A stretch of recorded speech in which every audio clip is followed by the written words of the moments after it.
My name is Joyce Romano, and I'm 32 years old.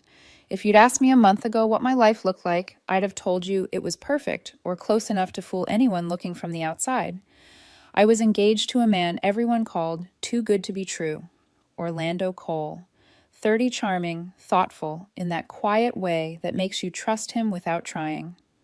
We were supposed to get married in 3 months, September 15th. Everything was booked: the venue, the photographer, the flowers, even the string quartet my mom insisted on. For years, I thought I'd finally won at love. I used to joke that Orlando was the calm to my chaos. Now I realize he was just the silence before the storm. It started small. A few months back, Orlando began staying late at work, scrolling through his phone more often, smiling at something unseen. When I'd ask, he'd brush it off. Just catching up with old friends, babe. He mentioned one name more than once, Maya, his ex from college. I remember the first time he said it casually. Oh, Maya got a promotion. Good for her. My stomach twisted a little, but I didn't say anything. People stay in touch with their exes, right? That's what I told myself. But the truth. Sometimes your gut whispers before your heart catches up, and mine had been whispering for weeks. It was a Thursday night when the truth stopped whispering and started screaming. Orlando said he was going out with his coworkers some casual bar downtown to celebrate a project completion. He kissed my forehead, promised he'd be home by midnight, and left smelling faintly of cedarwood and confidence. I stayed home, folded laundry, half-watched a Netflix show, and eventually fell asleep on the couch. At 1:17 a.m., my phone buzzed nonstop notifications from Instagram. I rubbed my eyes, still groggy, and opened the app. The first photo was innocent Orlando, and a few friends' beers in hand, smiles too wide. The second was louder lights, music, people laughing, faces blurred in motion. And then the third, my heart dropped into a silence so heavy I could hear my own pulse. There he was. Orlando sitting on a low leather couch, Maya on his lap. Her head tilted back, laughing, one arm draped around his neck, his hand on her thigh like it belonged there. The caption read, "Sometimes you miss the old days." At first, I thought my brain was playing tricks on me. I zoomed in, blinked, stared again. It didn't change. Nothing did. There were already 50 likes, comments pouring in. Aw, you two, OMG, this is adorable. Old flames never die. My fingers went cold around my phone. My fiancé, the man whose tuxedo fitting I'd confirmed 2 days ago, was sitting on his ex lap, smiling like he never left her, and the internet was cheering them on. I didn't cry. I just froze. Because in that moment, it felt like the whole world had seen something I wasn't meant to, like I was the last to find out about my own life. When Orlando came home at 2:43 a.m., I was sitting in the dark at the kitchen table, the blue light of my phone casting ghostly shadows across my face. He stumbled in quietly like a man returning from war, careful, hesitant, trying not to wake the guilt. "Hey, you're up," he said. "Yeah," I answered. My voice was calm, too calm. "I saw your post." He blinked. "What post?" I turned the phone around the screen, glowing with that picture. His expression faltered for half a second before he forced a laugh. "Oh, that Maya posted it, not me. It's just nostalgia, you know." "A joke." "A joke." My words were soft but sharp. "You're sitting on her couch. She's sitting on your lap. You're both smiling like newlyweds. What's funny about that?" He sighed, rubbing the back of his neck. "You're overreacting, Joyce. It was innocent. You know how people are online, dramatic captions, no context. It doesn't mean anything." "Doesn't mean anything," I repeated quietly. "Right. Just like all those coincidences lately, running into her at the gym, the coffee shop, the company mixer." "Joyce, please," he interrupted, irritation flashing across his face. "She's just a friend. You're being paranoid." The word paranoid hit harder than I expected. It's the kind of word meant to make you doubt yourself. And I did, for months. But not tonight. "I'm not paranoid," I said slowly. "I'm awake." He stared at me for a long moment before muttering, "I'm going to bed. We can talk when you're calmer." He brushed past me. I could still smell Maya's perfume on his jacket. I sat there long after he'd gone upstairs, staring at my reflection in the black surface of my phone screen. My engagement ring glittered faintly under the kitchen light, 1.5 carats of promises I no longer believed in. There's a kind of pain that doesn't scream. It just hums inside you, steady, sharp, alive. I wasn't angry yet, just numb. I kept thinking about the caption. "Sometimes you miss the old days." Did he? Did he miss her laugh, her touch, her world, the one that didn't include me? The comments kept piling up, strangers feeding on a story they didn't know. And for the first time in years, I felt small. Smaller than the screen, smaller than my own love. By sunrise, I hadn't slept a minute. I brewed coffee I couldn't drink and watched Orlando's phone light up with notifications. He didn't even bother to hide them. Somewhere between the third and fourth ping, something in me snapped quietly, elegantly. Not like glass shattering, but like silk tearing, soundless final. I realized love doesn't die with betrayal. It suffocates under indifference. And that morning, watching him pretend nothing had happened, I made a silent promise if he wanted to show the world a story, I'd show them the ending. When Orlando came downstairs, bleary-eyed and defensive, I looked him straight in the eye. "Don't worry," I said calmly. "You don't have to explain. I already understand everything I need to." He frowned. "What's that supposed to mean?" "It means," I said, slipping the engagement ring off my finger, "you just became someone else's nostalgia." He opened his mouth, but I didn't let him speak. I placed the ring on the counter, turned, and walked away. As I closed the door behind me, I caught my reflection in the hallway mirror, the same woman, but different eyes. Eyes that had stopped waiting for explanations. And somewhere deep inside, beneath the heartbreak, a spark flickered.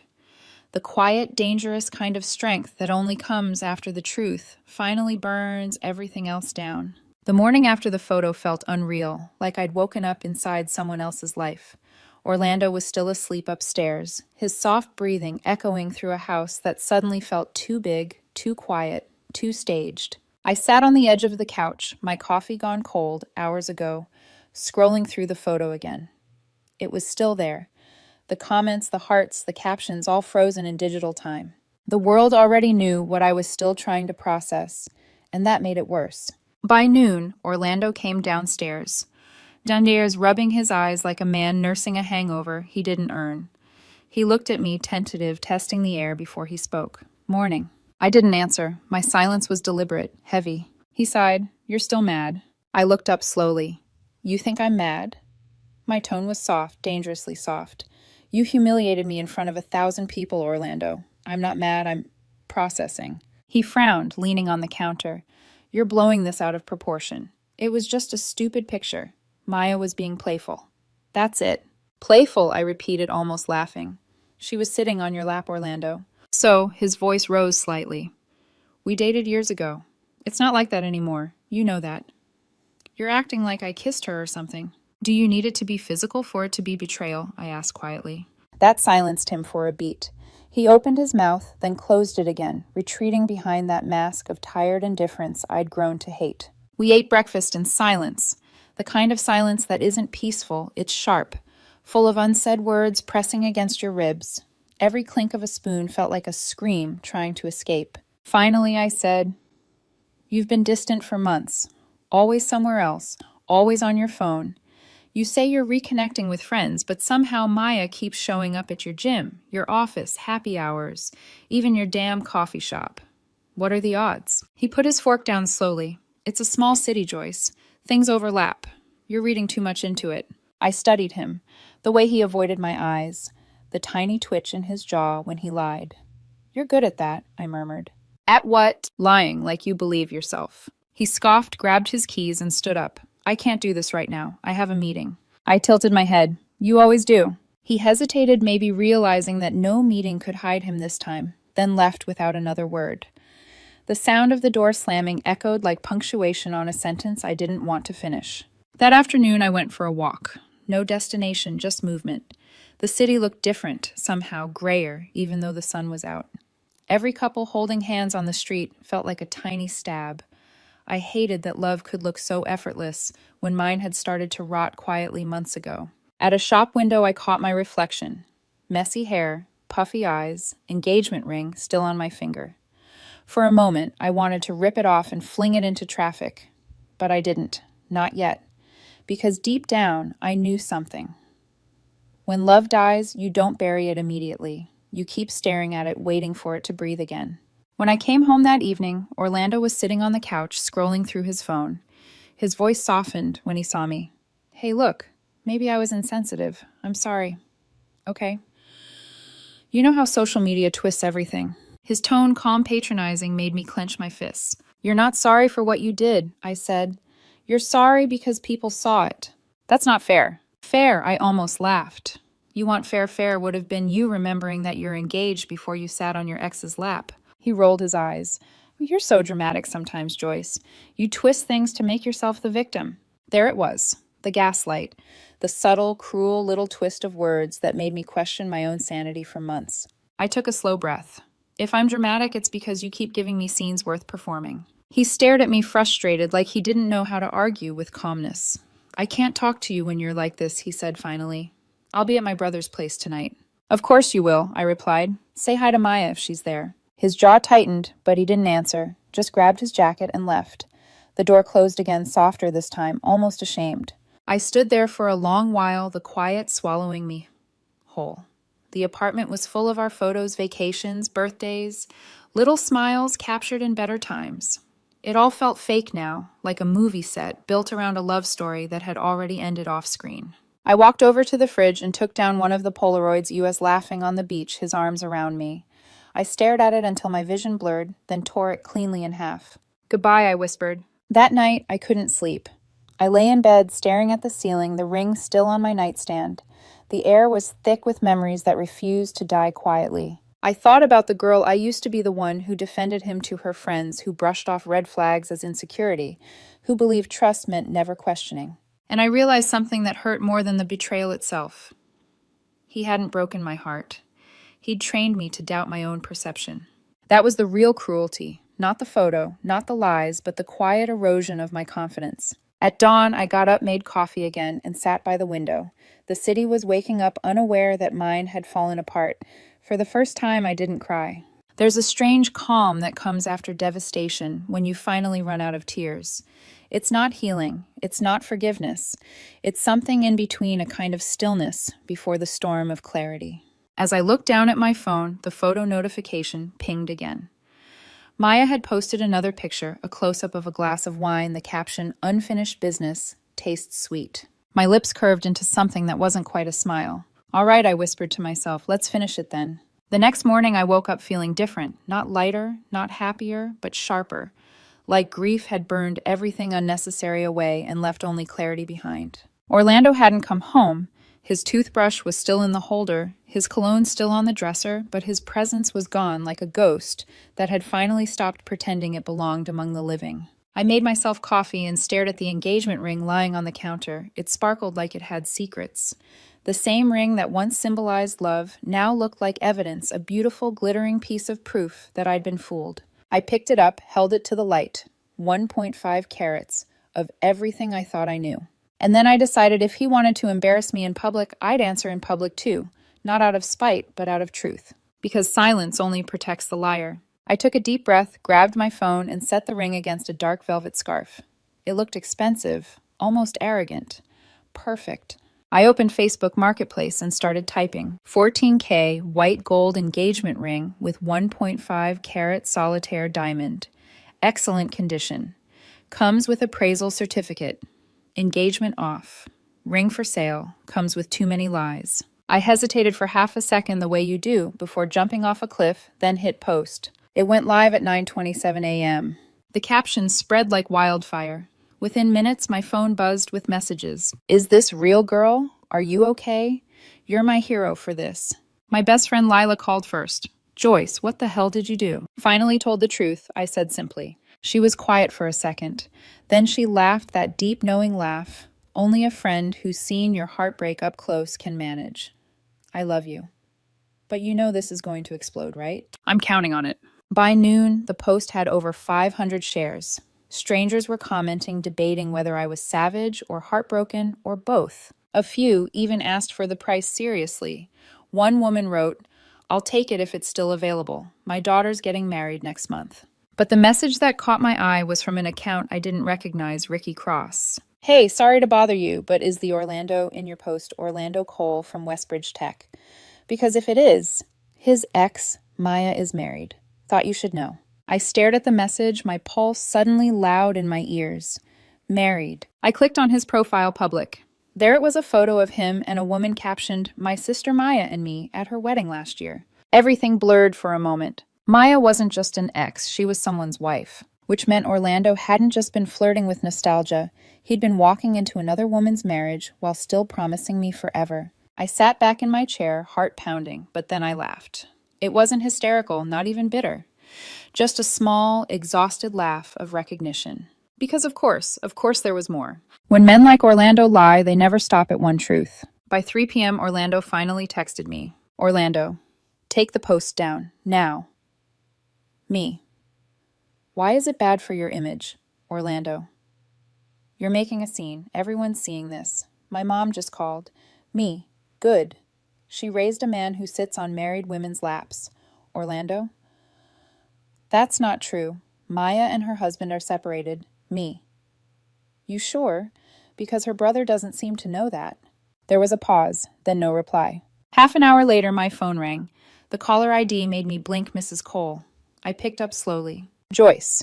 Her voice trembled between anger and embarrassment. What are you thinking? Posting private matters on the internet. What private matters? I asked evenly. Your son's photo with a married woman, or the fact that he lied to me about it. Orlando made a mistake, she snapped. You don't have to ruin his reputation over one stupid photo. I smiled faintly. I'm not ruining anything, Mrs. Cole. I'm just letting the truth have better lighting. She went quiet, then she hung up. By evening, it was all over social media. Engagement offering for sale became a local headline. People tagged their friends, arguing about who was right. Some called me petty. Others said I was iconic. But the ones that mattered most were from women strangers who wrote things like, You just helped me walk away from my own Orlando. Thank you for reminding me silence isn't strength. I didn't reply, but I read every one, because that night, for the first time, I didn't feel weak or humiliated. I felt understood. At 10 p.m., Lila came over with takeout and a bottle of cheap champagne. We sat on the floor, laughing between bites. You realize, she said, raising her glass, you've basically become an urban legend. The woman who sold her ring and her silence in the same day. I clinked my glass to hers. Good. Maybe legends don't cry themselves to sleep. We drank. For the first time in weeks, I laughed until my stomach hurt. But later that night, when the laughter faded and Lila went home, I sat alone again, scrolling through Orlando's messages, his photos, our plans, that now felt like someone else's dreams. I thought about deleting it all, but I didn't. Not yet. Because some memories aren't meant to be erased. They're meant to be studied reminders of who you'll never be again. Just before midnight, my phone buzzed again.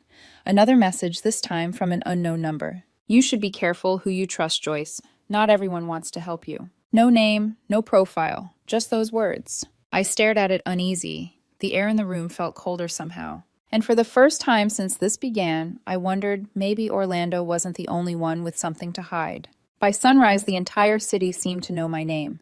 My post had gone from viral gossip to full-blown internet spectacle. Strangers debated my life over coffee, while people who hadn't spoken to me in years suddenly checked in. Some were supportive. You're brave, Joyce. Some, judgmental. Air your laundry privately next time. And then buried in between one comment that chilled me. He did the same thing to my cousin 2 years ago. Walk away, girl. He'll never change. That was when I realized I hadn't just exposed a moment.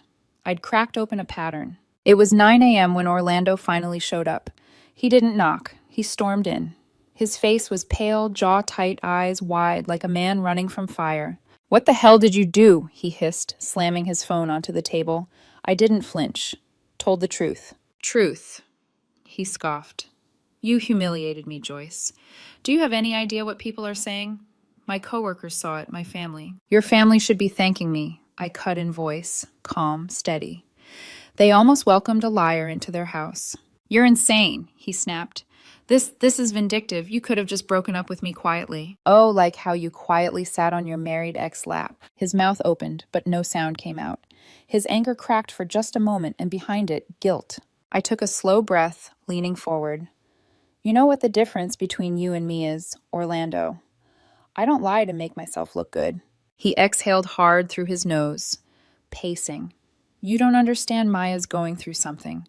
Her husband's... I interrupted again, sharply this time. Married. She's married Orlando.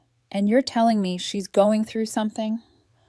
What exactly are you trying to fix? Her loneliness or your ego? He froze. That one hit home. Then he grabbed his phone. You think you're so clever you made a joke out of both of us. You've destroyed everything. Good, I said. Now there's nothing left to lie about. He stared at me, eyes dark, searching for the woman who used to forgive him. She wasn't there anymore. By noon, I got a call from my mother.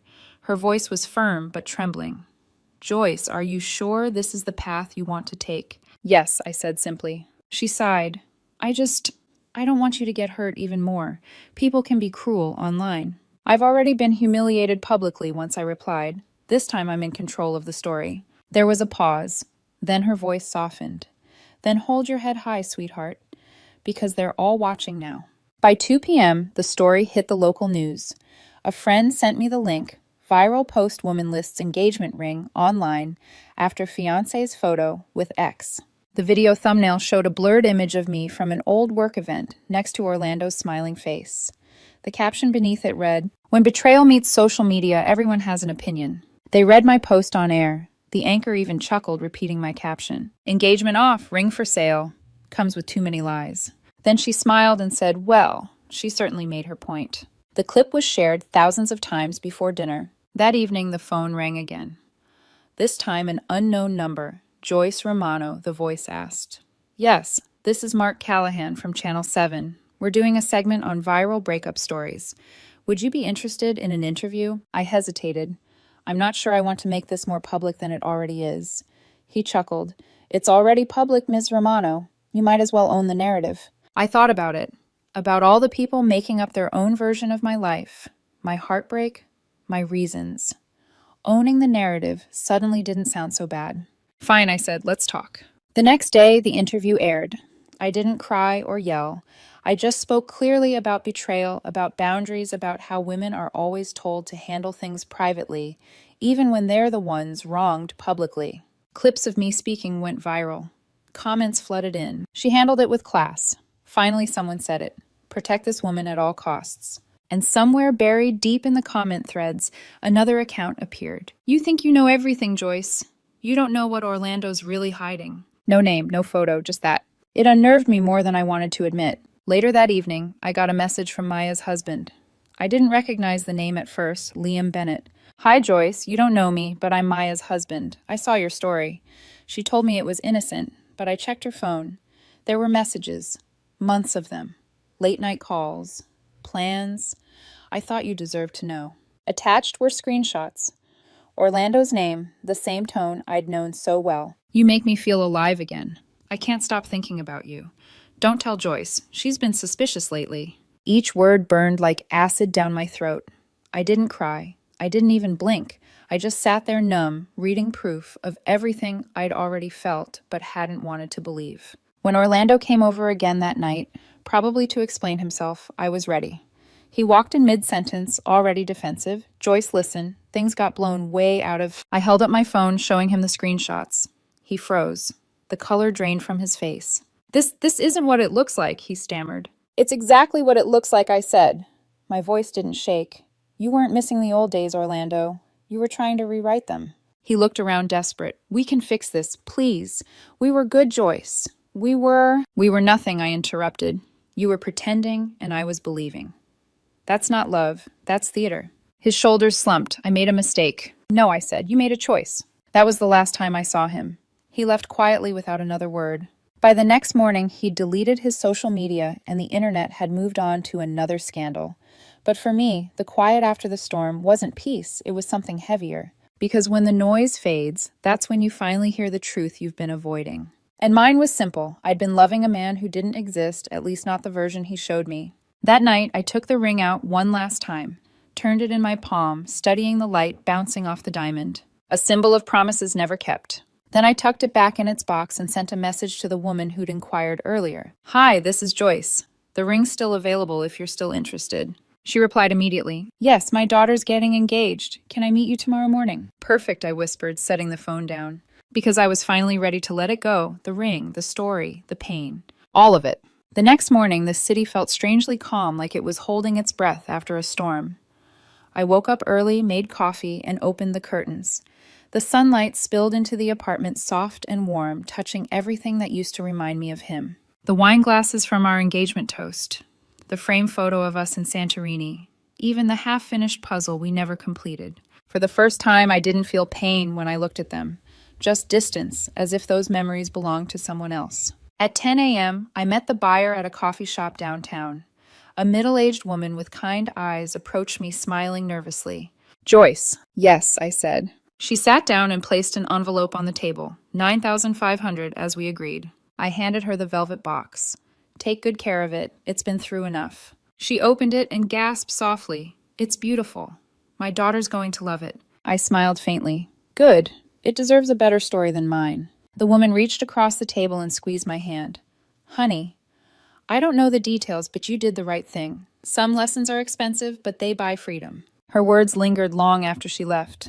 When I got home, I took one last look at the empty spot where the ring used to sit on my dresser. It felt symbolic. The absence itself was cleaner than the presence had ever been. I didn't check social media that day. I didn't want to. But my phone buzzed anyway. A new email. From Orlando Cole, subject, I'm sorry. For a long time, I just stared at it. I could have deleted it unread. But curiosity, that old weakness, won. I clicked it open. Joyce. I know you don't owe me anything. You probably hate me. You should. But I need to say this. I wasn't honest with you, not about Maya, not about how confused I was. I thought I wanted closure. I thought I needed to prove something to myself. But I hurt you instead. You didn't deserve that. She and I are done for good. Her marriage fell apart.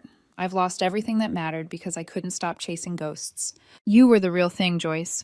I just didn't know how to be real with you. I hope someday you'll forgive me, even if we never speak again.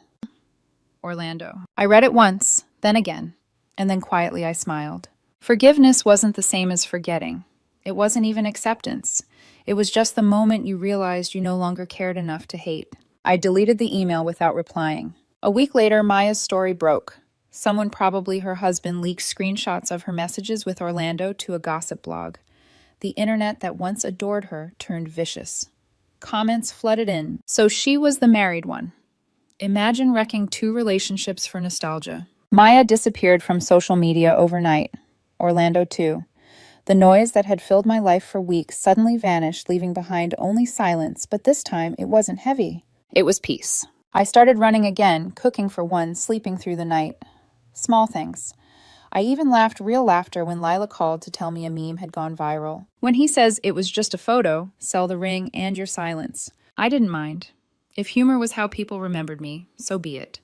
I'd spent enough time being tragic. One afternoon, while sorting old boxes, I found our wedding invitations, cream paper gold lettering.